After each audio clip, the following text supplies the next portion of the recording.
Hello, coach. Hello. How are you? Congratulations on the win against the Nets, first of all. And I would like to ask you how big boost you get from that win, and what could you expect to see from your players about the next games? Well, the messages get better today. I thought we took a step in the right direction. There's no panic here. There's no high. There's no lows. We just want to stay the course. To me, that's what we're trying to build here. If people want to overreact after 2 games, that's up to them. We're not going to panic. We're going to just keep getting better every single day. And that was the message. We had a good win. I thought we played well against Brooklyn. Today was a step in the right direction in practice, and I expect us to grow and get better tomorrow in Dallas. So that's the goal. That's the message every single day. And a quick follow-up, how satisfied you are about Gordon Hayward's leadership role? Yeah, he's been doing this for a number of years. He's a pro. He understands the highs and lows of an NBA season. He mentors our young guys. He's had great leadership moments on the court, in the locker room. It's a great luxury to have someone who's been in the fire before, that understands this competition, this game, this league at a high level. So he's been great as a leader. I expect him to step up even more and lead more. It's not just him. There's other guys as well. And we need that leadership moving forward. Thank you. Yes, sir. Rick, go ahead. Hey, JB, where's Malik at this point? And him not playing to this point, how much of that is about the circumstance with the other choices versus where he's at as far as conditioning and readiness? Malik didn't practice today. He had some migraine issues, but he's getting in better shape. He's doing everything he can, Rick, to put himself in position to crack this rotation. A lot of this is a numbers game right now. Obviously, the virus set him back a week, and basically he was behind a week. Other guys stepped into those roles, and they've hung on to him. So it's more about the group around him that has solidified themselves. But Malik's going to continue to do his job, and he's been professional. He's been working. He's getting better every single day. His conditioning's there. I've got no issues with Malik. He's doing everything he can. And right now it's just about opportunity. And I believe he'll stay ready. His opportunity could come and be right around the corner. And he'll be ready.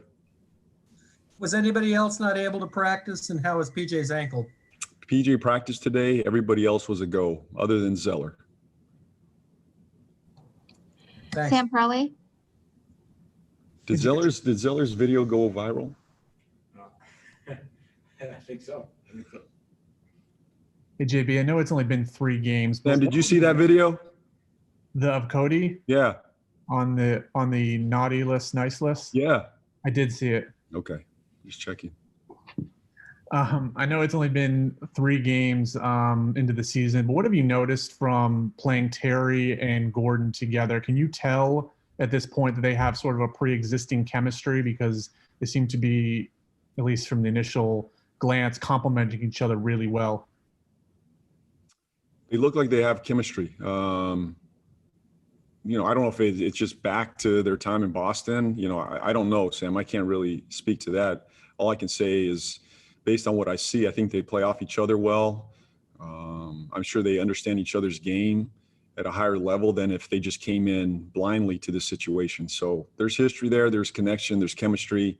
I think it helps us right now. We had a good practice today with those 2 guys playing off each other. So, yeah, I like their synergy, their connection. And I think we saw it a number of times in Boston as well. But it's nice to have a group that's been together before. Robin. Hey, JB, what are you seeing so far from Devontae? His numbers are kind of down so far, shooting-wise. What are you seeing from him? And is it partly of his role, just trying to adjust to that this year? Yeah, it's hard to say. I don't know if it's just, shots aren't going in. Is it usage? Is it early in the season finding his legs? I don't really have the answer. What I'll say, it's a different role for him. The ball's not in his hands so much. He's not getting as many touches. So he's trying to find other spots on the floor to get his looks. And I've got no problem with Tay. I mean, the shots are good. The shots are going to fall. It's early. His legs are going to, get stronger. He'll get more comfortable in where he's getting his shots over time. And I think those numbers are just a matter of time before those start to climb. So I see nothing in his shot that I'm worried about. His shot selection, is there. It's just about that ball finding the net right now. And I got no worries that it won't. Danny Thompson. Coach, with 6 games in 10 days, how important is practice time like this for players like your younger guys like LaMelo, Jalen McDaniels, and guys like Vernon and Nick in this situation? Yeah, huge for them, really huge. I mean, we need those guys. There's no G League right here. There's not a ton of development opportunities in these practices. We have to get them reps, live reps. When they're not in practice, playing 2-on-2, 3-on-3, 4-on-4 live reps. And, our development program's not the same this year, just without the circumstances and the lack of a G League getting those reps. So we got to get creative. I can't get everybody reps in practice. That's the problem. I'd have to have a 3-hour practice when we play 6 games in 10 days, and it's just not going to happen. So we got to get creative. They're going to practice a little before practice, a little bit after, on the road, and we'll do our best to make sure those guys are getting reps. Mike Solarte. Coach, when you look at, I apologize for the dog. That's all right. When you look at Dallas coming off of their first win that they picked up over the weekend and the way that they got it, is that kind of a worry for you as a coach that a team that as potent as Dallas can be maybe got a shot of confidence just before playing you guys? Well, I hope we have appropriate fear tomorrow. We did against Brooklyn. We did against Brooklyn, and it forced us to play in a more urgent, competitive fashion against Brooklyn. And I hope we have that same appropriate fear in Dallas. They're coming off a 50-point win. We better be alert. We better be on edge because that's a very good team. But I'm confident in our guys. If I see the same blueprint, the same fire, the same focus as I saw in Brooklyn, we're going to be okay. Just kind of following that up, you mentioned the appropriate fear. You guys in the Brooklyn game seemed to channel that properly as you were kind of discussing there. You guys channeling that appropriate fear. How do you, as a coach, turn that into a benchmark of what you want from your team? Well, the coach I've worked for a number of years would always say, if you could bottle that sort of energy up and sell it, you'd be a billionaire. And that's what the frustration is with coaches. It's like, well, why can you do it in that game? You can't do it in the other games. And every coach has this issue. The Brooklyn Nets, their coach had the same issue in our game, right? They had just come off 2 great wins. They come against us. They don't have maybe the same fire and fight. We lost 2 games, and now we come out with a fire and a spirit against a team that's contending for a title this year. And the goal for me is just to get our guys to be more consistent. And I said this to start the season. You got to become more consistent in your effort and focus, no matter if you're playing the worst team in the league or the best team in the league. It's about the habits and consistency. I didn't like our habits in game 1. I didn't like our focus in game 1. I didn't like our urgency in game 1. There's a number of factors. There's a lot of excuses I could throw out there for game 1. It just didn't happen. I thought we regrouped. We were better in game 2. We were much better in game 3. Keep that same edge, keep that same focus. If we do that and we're more consistent, we're going to win more games than we lose. Ashley Shamady. Hey, Coach. Hope you're doing well. I just wanted to ask a quick question. I know, obviously, this year, incredibly different, no fans, etc. And especially a game like against Brooklyn, having fans would have been awesome. I just want to know, are things still kind of weird, I guess, with no one in there? Or are you guys not even noticing it at all? Or, with games like how you played against Brooklyn, did you notice that the fans weren't there? I mean, I know there's so much energy coming off the bench from the guys. So are they really making up for it? Ashley, it's strange. It's absolutely strange out there with no fans. And it's no excuse. It's nobody's fault. It just is what it is. All these games, every coach I've talked to in the NBA, it's just strange out there. It feels different. We didn't experience the bubble. I think the teams that did experience the bubble at least had an idea what this would feel like. So maybe they were a little more prepared for it. There's no excuses here. We just got to be the energy. The other team's feeling the same thing. You just got to bring your own juice, your own energy. And that's the way it's going to be this season. I miss our fans. It was strange walking out of that building after a big win. It felt like we just left the practice court. There was no vibe. There was no energy. It was like we just left the practice court and we moved on. And I didn't hear you out there screaming. I thought you'd be out there somewhere screaming for us and, banging a drum or something, but I didn't hear anybody out there. Maybe Cristaldi, can shout a little bit louder. Coach, we were screaming. We were screaming from the top, but we're so far away. I know we're just little ants up there. You need to bring it. I will. You need to bring it. I don't know what to play at home next, but when we do, just bring it. Okay. And look, it's just the season we're in, and we are the energy, we are the juice, and that's just the way it's going to be. Thanks so much. Yes.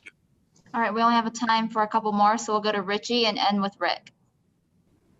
Hey, JB, this is Richie of the Buzzbeat podcast. I know you're a team that's trying to push the pace this season, but how important is it to have a player like Hayward in the half court? And then what have you seen from him so far in 3 games in terms of working out of the elbow and getting to his spots in the mid-range? Yeah, it's huge. I mean, we're trying to play in flow and transition. Some of our biggest plays in the fourth quarter, as you saw, were just off of makes. We just kicked it ahead and got to the rim. One of the biggest shots of the game was Cody Martin's layup. It's a 4-point game. They made a layup and we pushed it down and we got an easy one in transition. That's our priority. We want to play faster, but the NBA does come down to the fourth quarter and how you execute the last 4 or 5 minutes of the game. And Hayward's someone that allows us to play through him in the half court. When the gym settles down and you need a bucket, you need a good look, we can play through him through the elbow. As you saw, high pick and rolls. He makes good decisions. He can make mid-range. He can get to the rim.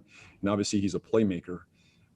So we spent a lot of time on that today, sort of our fourth quarter package, which we haven't spent a lot of time on. There's not enough time to cover everything we need to. We have focused on certain areas. Now we're, headed in to add some more dimension to our fourth quarter offense. And he's a big part of it. So playing off of him's a luxury for us. Obviously we did a lot with Tate last year and Terry, but Gordon's just different. He's a little bit bigger, got more size. Thank you. Rick, go ahead.